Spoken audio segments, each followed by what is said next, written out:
Hello, everybody. Welcome to Unbiased America Live, episode number 37. I'm here with one panelist today. The other guys have one is in the emergency room with a rare lip fungus. We don't know where he got that from. And Grant has been arrested, which is pretty standard for him. I think he's in and out of jail every other week or so, probably He had like 5 warrants out, and he got pulled over yeah. for busted taillight. Mm-hmm. So That's true. We have a big show today. We have Sam Russo from California State University, Dominguez Hills, who is a lawyer and a PhD in political science. He was a former professor of mine when I went to Dominguez Hills for a semester. I took a con law class of his. It was very, very good. He's a former Ron Paul delegate, and he should be with us in about 10 minutes or so. And we're going to get into Scalia and constitutional review. I wanted to first, and then obviously we'll get into the Trump phenomenon, Trump winning Nevada, and the implications of that. And I want to dissect a little bit with Mike first, actually, the campaign, because I always like Mike's opinions on this. I mean, the delegates are sparse right now. I don't know how many delegates Trump won in Nevada. He had 61 prior. I don't think it even puts him over 80. And we had Ted Cruz in second with, I think it was 16, and then you had Rubio with 11, and they went up marginally after Nevada. But there's a lot of talk about Trump, kind of, taking the nomination really early here before even the Super Tuesday. Obviously he's in a good position to win, but do you think it's early enough to call it for him? Or late enough to call it for him? well, it's definitely early, probably too early to call it. But when you look at the trends and the recent trends in American politics, once you win Nevada, and especially winning all three, I don't know if anybody, New Hampshire, South Carolina, and Nevada, I don't know if anybody's ever lost a nomination after that. Mm-hmm. I'd have to go pretty far back, but it's the statistics show that once you get rolling like that, it's usually hard to stop you. So no, it's not over. But like you said, Trump's in a really good position here, and he's going to be hard to stop. And I think one of the few ways to stop him is that this field's got to narrow a little bit. You got people like Kasich and Ben Carson, and I like Ben Carson. I think he's a good man, and I'm glad that he did enter the race to begin with. But it's time for them to kind of step aside and let some voters coalesce around someone that's not Donald Trump. Mm-hmm. And now there's been a lot of debate on who's getting support from whom, and everyone's saying, evangelicals went for Trump in South Carolina. Ted Cruz is unable to get the conservative vote. And here's the thing that sometimes we overlook, Mike, because we're so interested in this, is that people still don't know who Ted Cruz is. I talk to people a lot, and what they do is repeat media narratives of Ted Cruz. Oh, nobody likes Ted Cruz. He's a jerk. They have no idea what Ted Cruz stands for. So that's when Rubio and Trump hammer away that he's crazy, that he's a liar, Trump going as far, he's sick, nobody likes him. This kind of hurts him. Certainly among conservatives who may not know his record, the most interested conservatives support Cruz, and that's where a lot of his support is coming from. But in order to sway those more moderate voters, he's going to have a really hard time when the narrative for the past since he entered the Senate in 2012 was that he's sick, he's nuts, he's a radical, he's an extremist. Would you likely agree with that? Yeah, I think it does hurt Trump, and I do want to say that I think this is an oversight on the part of Rubio, because I think the best thing for Rubio would be to have a 3-man race, not a 2-man race, because for Rubio, a lot of people that are supporting Cruz right now, I think they're anti-establishment types. They might jump to Trump if Cruz were to drop out hypothetically. Mm-hmm. And he's probably, maybe Carson a little bit, the only one left in the race that some people might have Trump as their second choice. Right. So I think this is kind of short-sighted on the part of Rubio. I think he should be more concentrated on Trump, because Trump is going to be Rubio's main roadblock to the nomination. Right. If you got Trump and Cruz splitting kind of the anti-establishment vote in a 3-way race, and Rubio kind of taking all the moderates, the establishment lane with him, I think he has a better chance. So he's definitely hurting Cruz, and so is Trump. But I don't know if that is a good strategy for Rubio to do. I don't know if that's what he should be after. Yeah, Cruz staying in is Carson staying in is definitely hurting. Ted Cruz. There's he's getting a 7-6% that would likely go to Ted Cruz. Ted Cruz campaign lately has been making mistakes. The gaffe with the one guy who retweeted something with Rubio. I really don't think he should have even fired the guy. I think he should have brushed it off. I don't, I think that created more controversy and perpetuated the narrative that he's this liar, whatever else. Cruz is in a really tough position there because and I defended Cruz vehemently after Iowa because that CNN story that ran, I watched that CNN story live, and I had the impression that Ben Carson was dropping out. So I don't blame the Cruz people for trying to pass that information along to the caucus. That was relevant information. So I defended Cruz very vehemently after that ordeal. And that's where they're getting their narrative from, though, that he's a liar and he's deceptive. That's where they're from, Iowa mainly. That's where they're yeah, and that's that. But even though I defended him, that was the narrative that got painted. And then this other thing happens later, and Cruz is kind of backed into a corner now because now the narrative is that's the second time that this has happened. So, was it a fireable offense? Maybe not, but Cruz is at the point here where the narrative's taken off anyway, and he was backed into a no-win position. I just wouldn't have done it because it made headlines, and that's the headlines he's getting are negative headlines that he fired this guy that, and then people are going to say, oh yeah, it comes from the top. If you watch Fox News, I mean, they hammered him for Iowa. They're hammering him for that. And the funny thing is you look at the news coverage and I mean, you have these outlets, Fox News is really trying to control the narratives here. Rubio came in third, fifth, and second. And I mean, you would think that this guy was on track. He's his main, he's the main competitor to Trump.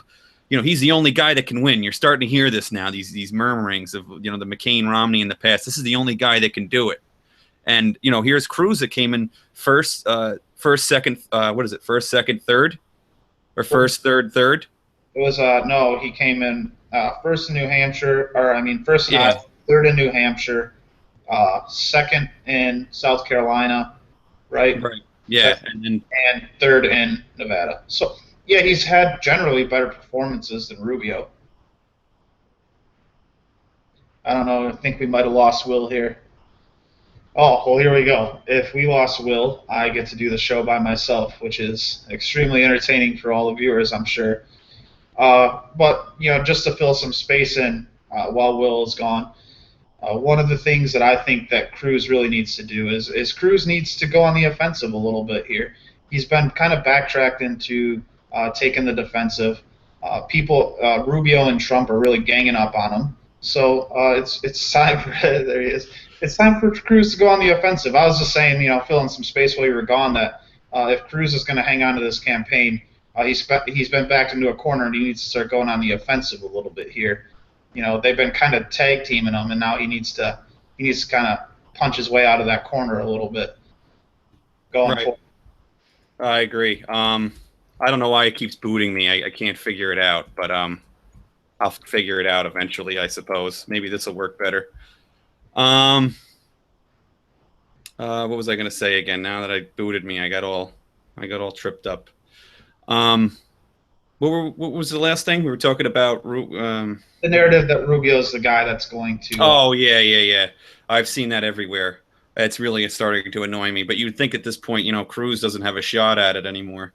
Nevada, another state, another kind of. It's not irrelevant, but it really doesn't matter in the long run. I feel the same about South Carolina. I think that Super Tuesday is going to be a big deal here, and we'll see along down the line. I mean, in '76, Gerald Ford looked like he had it wrapped up, and Reagan almost took it from him. So you never know here. Plus, you have Trump with high negatives. That may pick, that idea or that, idea of him having high negatives may hurt him in a general, may sway voters. I just have a hard time with seeing Trump in a general election with such high negatives. And he really earned those high negatives. I mean, it's, the guy. Think about it this way. If it's Trump versus Clinton, that's two high negatives against each other. I know. I think Trump has higher negatives than Hillary. Well, the longer Hillary stays in the spotlight, the worse, the more negative people get about her. If you look at the charts, they go, Hillary's out of the spotlight. No one's really talking about her too much. The perception of her is good. She runs for election. She gets a lot of news coverage. Her negatives get really high. It's really, and we have a long way to go before November. And that's a lot of exposure that Hillary's going to get in the meantime. So maybe she could dip below Trump. You know, Hmm. a long way away. Right. Um, I just want to tell you, if Sam comes on and I drop out, just you've read, Naked Constitution, you can ask him questions about that just in case. If if this thing boots me off again, I don't understand it. I was thinking if it boots you off one more time, I'm just going to spend the rest of the hour talking badly about you, Grant and Kevin. You know what? We deserve it. Um, but this, I am worried. At first when Trump was running, I defended him on some things. I didn't want to get down about him at first, but he's really earned my disdain. I mean, the way he's campaigning, and Rubio too. I mean, here's Rubio lying about Cruz's record while calling him a liar. And I don't agree with everything that Cruz does, but Cruz has been honest about his record on the campaign trail, where Rubio's been dishonest. The same with Trump has been largely dishonest. I think it was Cruz ran an ad about him talking about, the federal government keeping state lands as opposed to giving them back to the states. And Trump said that's a lie, and he's a liar, and it's sick. When I heard Trump say it, it was reported everywhere when he said it. You know what I mean? Or on eminent domain issues, Cruz is a liar. He never has an argument. It's just that this guy's a liar. You never see him with any substance. The same with Rubio. It's largely, Cruz backed amnesty when he, obviously he didn't. It was a poison pill amendment. It was meant to expose it for the amnesty that Rubio wanted to pass, and Rubio violated his oath he took, or his trusteeship he got from Florida voters who voted him largely on the fact that they didn't want amnesty. And the first thing he did is he went into the Gang of Eight thinking that somehow this would help him with the presidency. I remember at the time thinking, is this guy nuts? Like, is he ever want to run? Maybe he doesn't want to run for president. I knew that would kill him. And now he's trying to pin it on Cruz. So here's Sam. Maybe we'll have some. I hope we don't have any technical issues, but it's possible. I don't know what's going on with Google Hangouts lately. Well, right now his mic's on mute. I can tell that much. I don't know. Yeah. He took it off. Oh. Yeah. Am I coming in? You're in. You're just in the dark. Maybe you don't have a camera. Oh, here we go. The camera. The green light's on for me, which is weird. Are you on a MacBook? I am. Huh. Yeah, that's odd. I wouldn't know how to fix that. Maybe somebody turned you off. I don't know. But at least you're here in spirit. It's coming in like the voice of God over the speakers. There you are. There you are. I'm appearing? All right. All right. I have a suit on for a change, too, so it's actually look professional and all that. All right. So, yeah, you look great. You look like a real lawyer here. Mike, this is Sam. Sam, Mike. How are you? I actually had nice to meet you. I actually had Sam as a professor for con law. I think it was a civil rights class in 2013, I think. Yeah, that sounds right. That was your first semester, right? Correct. It was the first semester over at Dominguez Hills. And before that, you were a attorney in New York, correct? Correct. About 3 years in New York and New Jersey. I worked primarily in criminal defense, including some court-appointed work all throughout New Jersey. Basically, you sign up. If they had a zip code, I'd show up and be there because I was hustling to make a buck. And then spent a year as a public defender in Staten Island, and then went to the University of Mississippi, got my PhD in political science. All right. So you got your JD and your doctorate in political science. That's pretty impressive. I will not ask you about the political leanings of your department. We'll leave that out. But 3 years still tenure. I got 3 years still tenure, and then.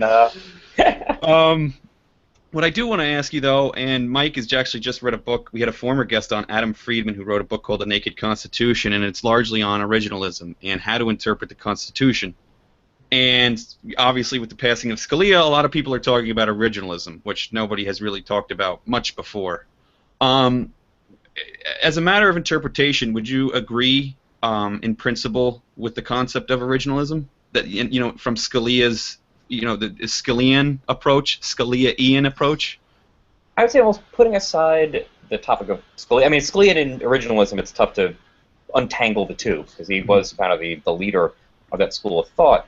Problem is now if you mention originalism, people immediately assume that therefore you mean, so are you just automatically agreeing with Scalia and everything, which I think isn't necessarily the right way to approach it. I mean, because Hugo Black was also really an originalist or a textualist, coming to, I think, to an extent, coming to some pretty different conclusions than Scalia would. Not always, but to an extent, coming to some pretty different ones. Hugo Black had some terrible decisions.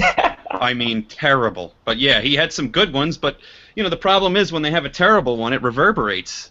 You know what I mean? What was it, Everson? Was his Everson, yep. The wall between...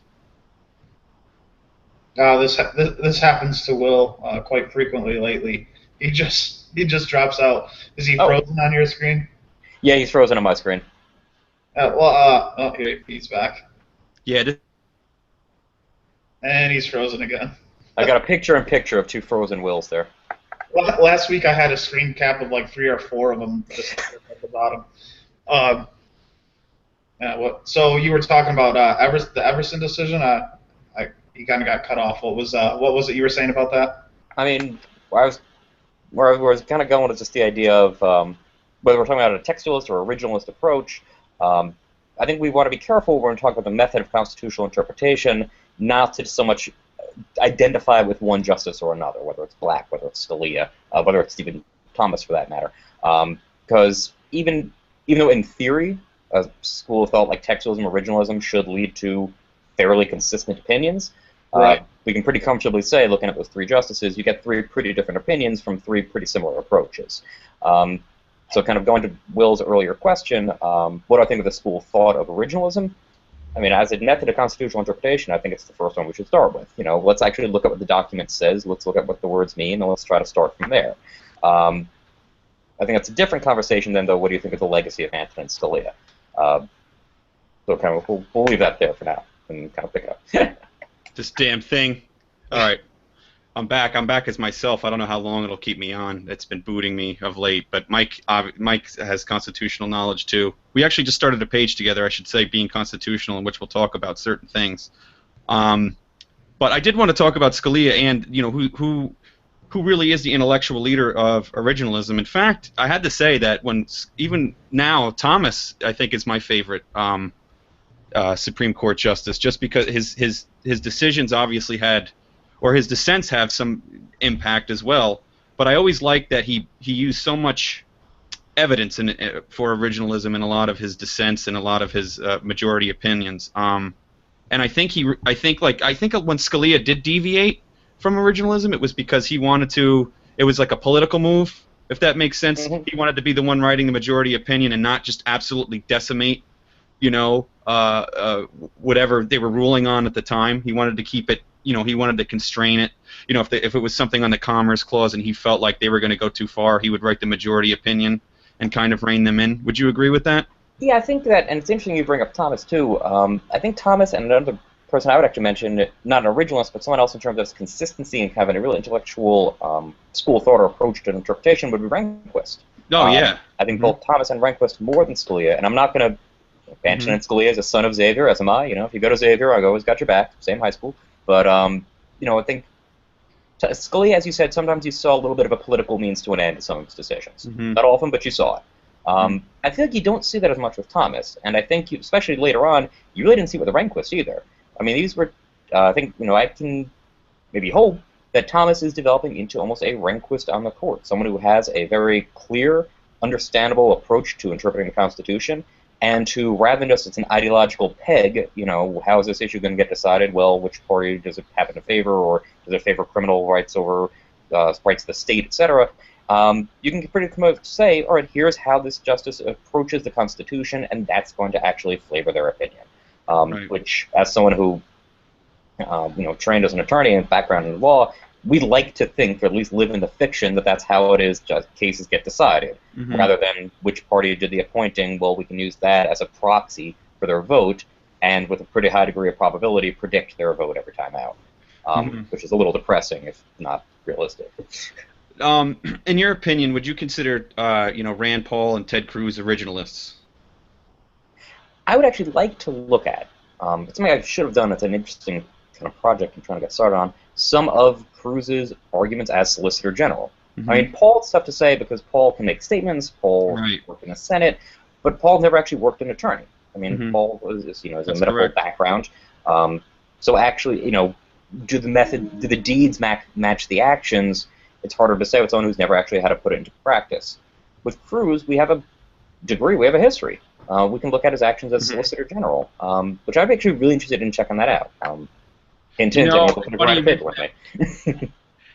I actually was looking at his record, and it was hard to get his record as Solicitor General, but he argued 8 quick cases, and they were all largely consistent with originalism. His case on the death penalty, he argued in Heller.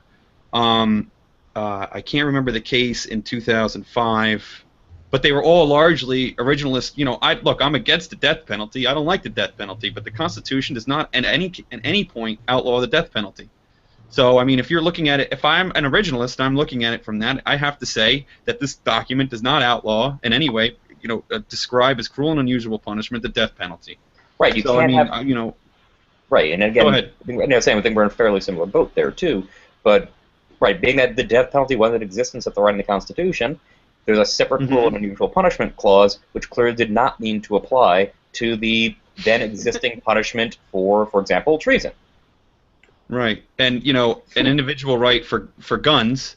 It doesn't matter what you like or what you think. Perhaps you don't like guns, but that never, when they penned the Second Amendment, did they think that this isn't an individual right to bear arms, and that somehow Congress can in fact infringe on your right to bear arms from the federal level. I mean, we can get into how the Constitution's been perverted, and how the Bill of Rights actually apply to the states. But I think people's eyes would glaze over. I don't know if you would agree with me on that. But I mean, that's really the stuff that I love, is getting into, judicial review and how this happened. And I know that you favor judicial review from a standpoint of that it